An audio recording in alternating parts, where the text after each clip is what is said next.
Investasi terbaik bukan lagi soal kripto atau saham, tapi satu barang ini, dia tidak bisa dicuri.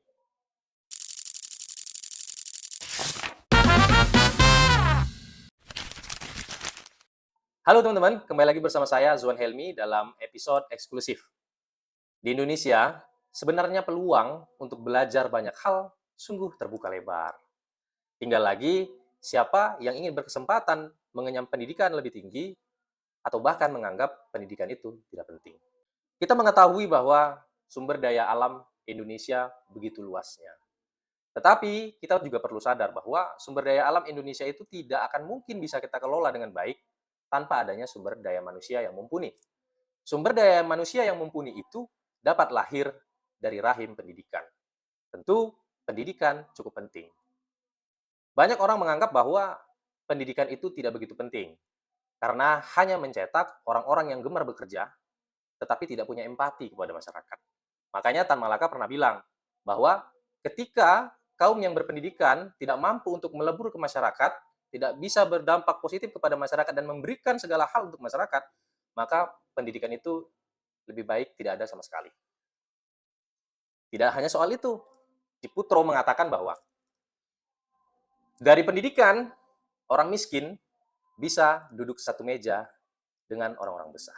Ini membuktikan bahwa pendidikan itu sesungguhnya begitu pentingnya.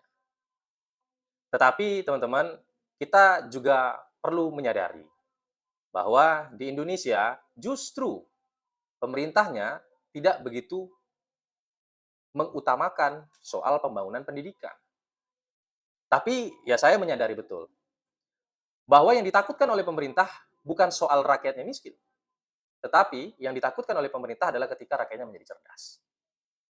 Sebab dia akan mungkin bisa menjadi kritis, dia akan bisa menjadi orang yang bijaksana, yang bisa mengkonter segala hal yang salah yang dilakukan oleh pemerintah. Maka dalam hal ini pendidikan menjadi penting. Tetapi tidak semua model pendidikan itu dapat diterima, teman-teman.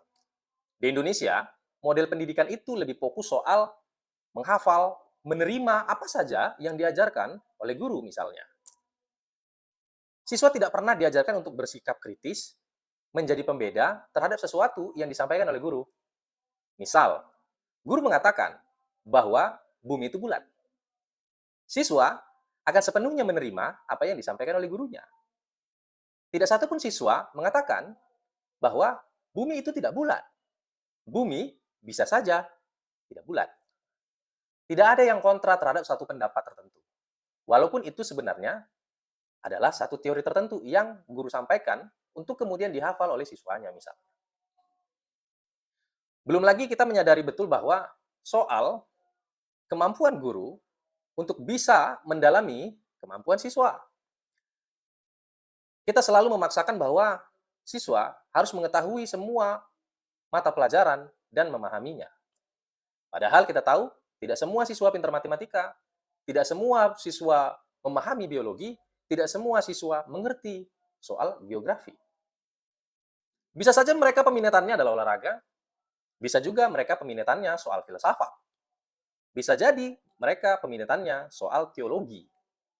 Tetapi pernah kita berpikir bahwa potensi itu yang sesungguhnya harus digali dari siswa. Bukan soal seberapa paham dia soal aljabar, bukan seberapa paham dia soal kalkulus, atau bagaimana dia bisa menghafal rumus-rumus kimia. Mungkin bagi teman-teman yang sebahagian konsen dalam bidang mata pelajaran itu misalnya, tetapi kan kita tidak bisa memaksakan semua anak harus unggul dalam satu bidang tertentu yang kita pengen dia harus unggul. Tetapi kita tidak bisa menyalahkan begitu saja. Sebab sistem pendidikan yang dibangun di Indonesia memang ingin menciptakan anak-anak yang demikian. Anak-anak yang menerima apa saja yang disampaikan oleh gurunya. Tidak menciptakan anak-anak yang mau mengkritisi sesuatu yang mungkin saja salah dari teori itu. Anak-anak tidak diberi kesempatan untuk membantah teori yang disampaikan oleh gurunya misalnya. Tetapi anak-anak akan dituntut seberapa jauh dia bisa memahami apa yang disampaikan gurunya.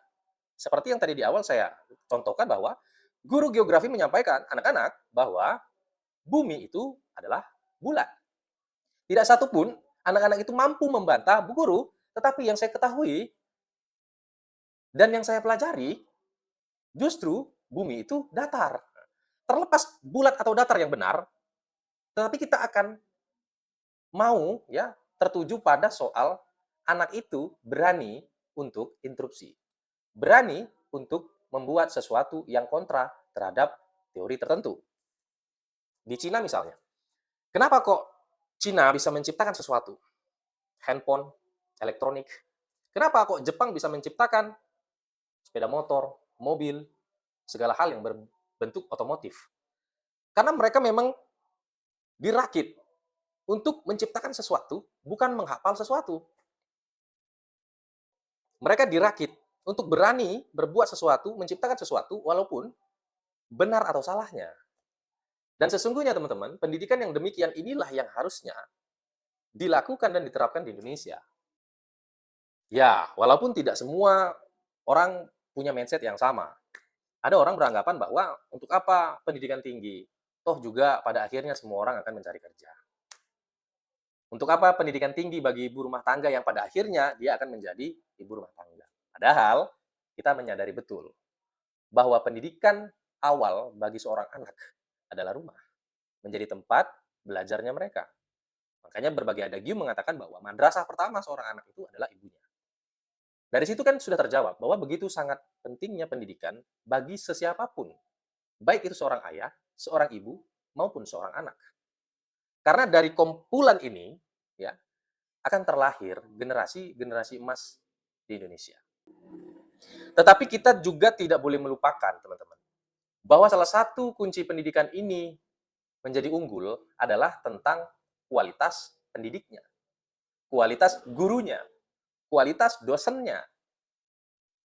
Bagaimana mungkin kita mendambakan pendidikan kita menjadi pendidikan yang bermutu, kalaulah kemudian tidak, ya, pemerintah tidak fokus terhadap perbaikan kualitas guru, pemerintah tidak fokus terhadap perbaikan kualitas dosen, pemerintah tidak fokus terhadap kualitas, ya, ilmu pengetahuan yang seharusnya dimiliki oleh seorang pengajar pendidik, itu yang harus mereka punya.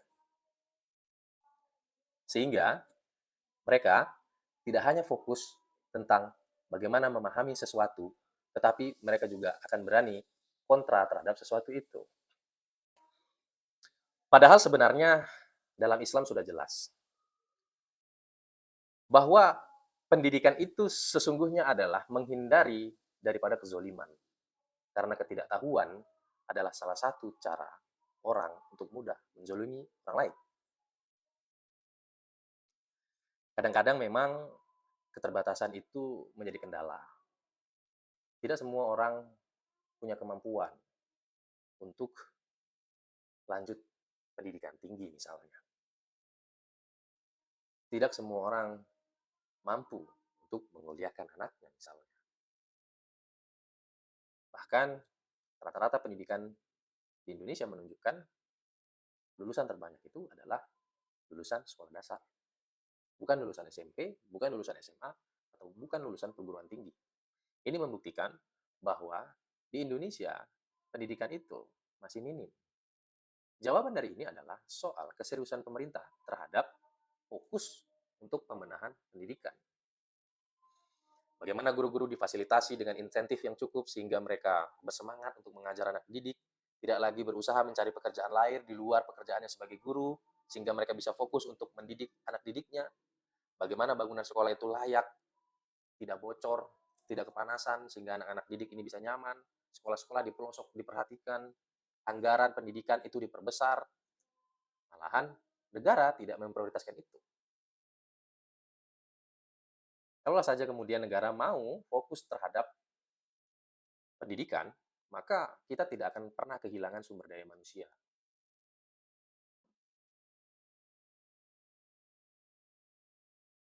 Sebenarnya saya cukup miris, teman-teman.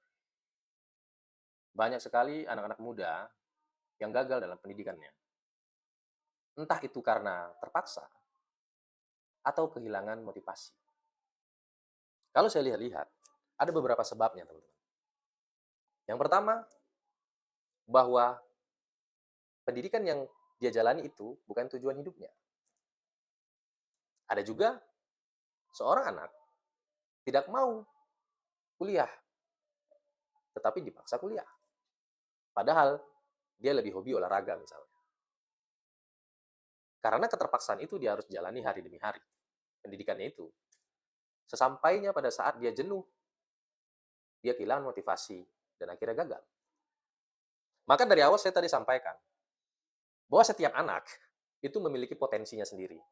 Nah, di Makarim, menciptakan metode Merdeka Belajar itu tujuan awal filosofinya adalah soal bagaimana anak memahami sesuatu berdasarkan keinginannya, meminati sesuatu berdasarkan kemampuannya. Yang di awal tadi saya ingatkan ulang, bahwa tidak akan mungkin kita memaksakan anak yang tidak begitu paham matematika, mungkin saja dia paham soal geografi. Anak yang tidak begitu paham soal bahasa Inggris, mungkin saja dia begitu paham soal bahasa daerah.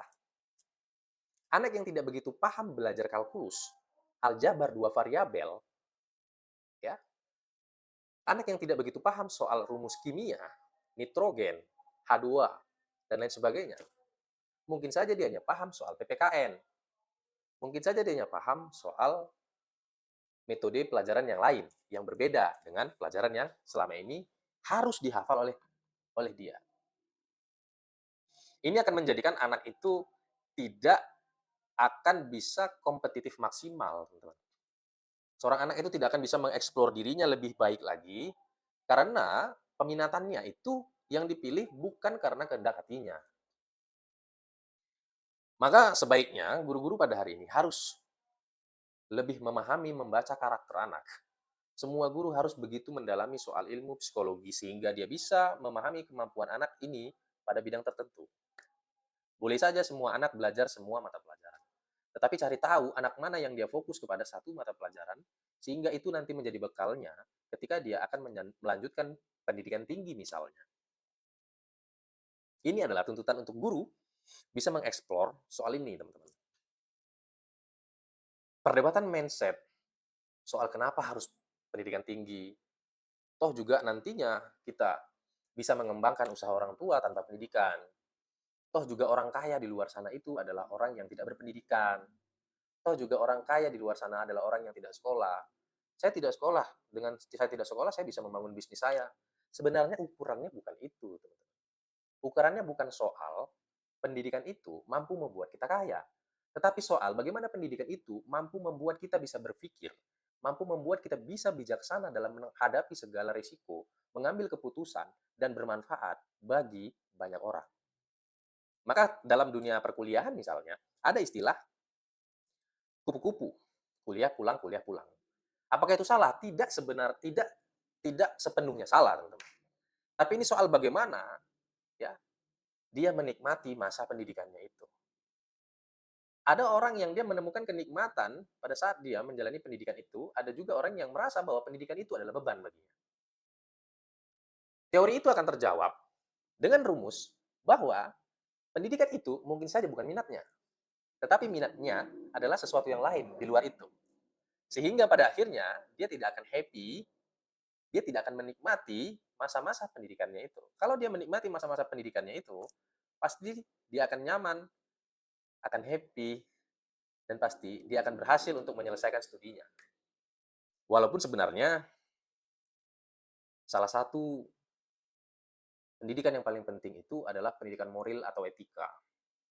Banyak orang di luar sana yang mungkin berpendidikan tinggi tetapi tidak memiliki moral dan etika. Banyak orang yang berpendidikan tinggi pada akhirnya dia korupsi.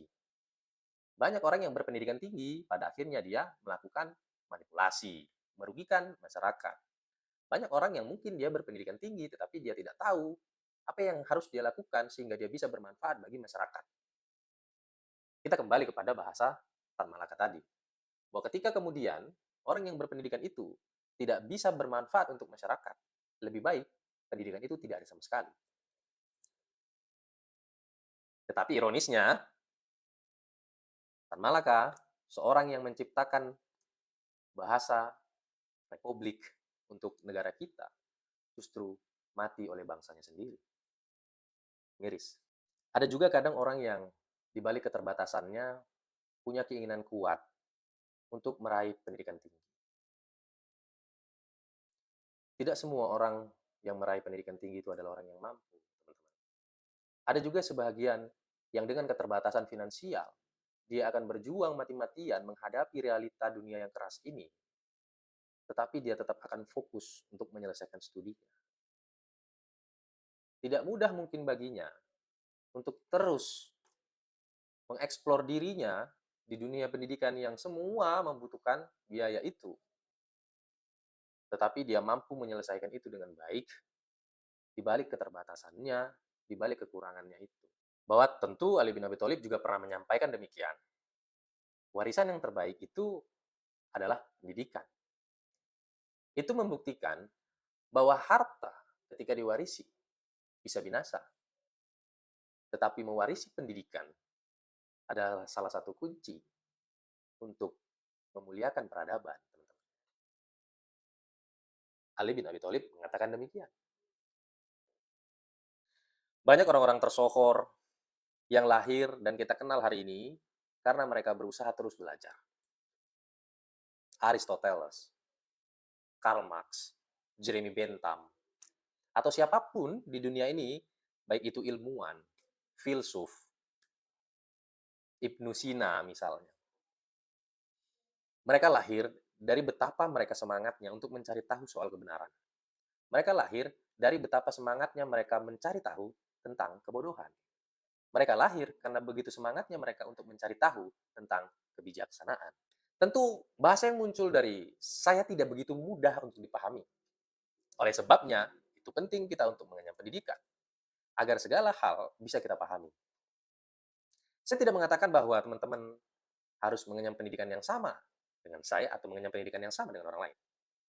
Orientasinya kan ada banyak. Bagi teman-teman yang hobi dunia olahraga, silakan jadi atlet. Untuk teman-teman yang hobi dunia fotografer, silakan jadi fotografi. Baik teman-teman yang hobi tentang ilmu medis, silakan jadi dokter. Bagi teman-teman yang hobi untuk mengungkap sebuah kejahatan, silakan jadi polisi. Untuk teman-teman yang punya jiwa bela negara tinggi, silakan jadi tentara. Untuk teman-teman yang ingin menciptakan sesuatu yang berguna bagi masyarakat dalam bentuk, ya kan, sesuatu yang dalam berbentuk, ya silahkan teman-teman jadi ilmuwan. Artinya sebenarnya, saya tidak akan mendiskreditkan seseorang harus menempuh pendidikan tinggi saja, tetapi lebih memfokuskan kepada orang harus terus belajar segala hal yang dia inginkan. Keterbatasan apapun itu tidak akan jadi penghalang kalau beliau mau belajar. Saya akan mencoba membuka mindset teman-teman bahwa pendidikan itu bukan soal kuliah. Bahwa pendidikan itu bukan soal bagaimana kita bisa menyelesaikan studi 1, 2, 3. Bukan soal itu. Tetapi bagaimana peminatan kita sedari dini, itulah yang seharusnya kita tekuni. Ya walaupun memang kita tahu motivasinya orang yang tidak sukses mungkin bisa dianggap kentut. Tetapi kentutnya orang sukses bisa dianggap sebagai motivasi. Ya strata itu menunjukkan bahwa kadang-kadang kehebatan seseorang itu tidak diukur dari seberapa tingginya pendidikannya. Tetapi ada juga yang mengukur itu dari seberapa banyak uangnya. Tetapi teman-teman, uang bisa habis. Warisan bisa sirna. Tapi pendidikan adalah barang mewah yang tidak bisa dicuri. Dia akan ada selalu kepada pemiliknya. Pemiliknya hanya bisa memberikan kepada orang lain kalau pemiliknya mau. Dia tidak akan bisa dimiliki tanpa orang itu mau memilikinya. Banyak orang di luar sana yang mati karena pendidikan. Apa yang saya sebut mati karena pendidikan adalah soal bagaimana anak di NTT bunuh diri karena dia merasa orang tuanya tidak mampu membelikannya pena. Jadi dalam surat terakhirnya dia menyatakan bahwa dia ingin mengakhiri hidupnya karena dia tidak ingin mengakhiri hidup ibunya. Karena bisa jadi ibunya akan mati-matian berusaha sekeras mungkin untuk mencarikan uang untuk membelikan penanya. Tapi pada akhirnya dia memilih untuk bunuh diri agar ibunya tetap hidup. Keterbatasan ini menyadarkan kita bahwa hari ini negara belum serius untuk membenahi sektor pendidikan nasional. Masih banyak guru-guru yang digaji tidak sesuai dengan kompetensinya, yang tidak sesuai dengan jeripayahnya mencerdaskan kehidupan bangsa ini. Malahan politikus-politikus itu ya yang omong kosong, mengambil uang negara secara membabi buta, diberikan gaji yang besar. Mereka lebih memilih membangun bangunan mewah di ibu kota misalnya, daripada harus memperbaiki sekolah yang mau rubuh di pelosok desa. Mereka lebih senang anak-anak patuh terhadap perintah negara ketimbang kritis terhadap kebijakannya. Ini terjadi karena apa? Ini terjadi karena pendidikan tidak lagi memerdekakan pikiran kita, teman-teman. Pendidikan hanya memperbudak akal untuk ikut pada sesuatu yang mereka inginkan. Tidak menerima kritik, tidak menerima masukan yang berseberangan dengan harapan mereka. Itulah sebabnya kenapa pendidikan tidak menjadi prioritasnya negara, teman-teman. Ada yang menganggap bahwa untuk apa kemudian berpendidikan tinggi pada akhirnya pulang, toh juga bisa usaha. Akhirnya pulang, toh juga bisa melanjutkan usaha keluarga misalnya. Saya tidak bilang bahwa melanjutkan usaha keluarga, buka usaha setelah mengenyam pendidikan itu salah. Tetapi saya mau katakan adalah, dengan beliau mengenyam pendidikan, paling tidak, dia bisa bijaksana dalam mengelola usahanya. Dia bisa lebih bijaksana dalam mengelola usaha keluarganya. Sesuatu yang dianggap dia kecil akan dia besarkan ketika dia mendapat pengetahuan lebih luas lagi soal apa yang akan dia kerjakan setelah dia selesai pendidikan. Maka itu justru itu menjadi penting. Tidak semua anak concern terhadap hal ini. Tetapi sudah saatnya kita menyadarkan bahwa paling tidak ketika kita sebagai orang tua menyadari bahwa kita tidak mengenyam pendidikan tinggi pada era dahulu, paling tidak kita memotivasi anak-anak kita untuk mengeksplor keinginannya belajar banyak hal. Apapun itu. Karena yang saya sebut sebagai pendidikan itu bukan soal seberapa banyak gelar yang dia peroleh. Tetapi seberapa bijaksana dia bisa menyikapi problem yang muncul baik untuk dirinya sendiri maupun untuk orang lain. Itu inti dari problematiknya. Maka saya tadi banyak sekali menyatakan soal bukan berarti tidak berpendidikan itu tidak baik, bukan berarti berpendidikan itu juga menjadi lebih baik. Tetapi ini kedua-duanya punya korelasi, teman-teman. Intinya adalah ilmu pengetahuan jauh lebih penting dari segalanya. Karena dengan itu, kita bisa mengetahui apa yang salah, apa yang benar. Kita bisa mengetahui apa yang hitam, apa yang putih. Dengan pengetahuan itu, baik itu pengetahuan moral maupun pengetahuan akademis misalnya, kita bisa lebih respect terhadap banyak orang. Kita lebih bisa menghargai banyak hal. Kita bisa lebih memahami bahwa yang berkulit hitam tidak lebih buruk daripada yang berkulit putih. Kita juga bisa memahami bahwa yang kaya tidak lebih baik daripada yang miskin. Kita memahami bahwa ketika kemudian pendidikan itu menjadi penting kalau dimanfaatkan untuk sebesar-besarnya kemakmuran rakyat, kemakmuran masyarakat, berguna untuk kemakmuran mereka.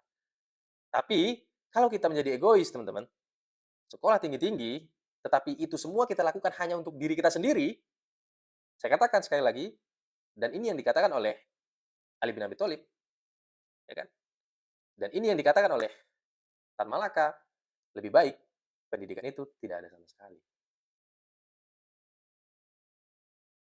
Mungkin itu yang bisa kita sampaikan untuk pendidikan di Indonesia. Terima kasih, sampai jumpa di episode berikutnya. Jangan lupa ikutin platform media kami untuk berbagi pengetahuan, pengalaman.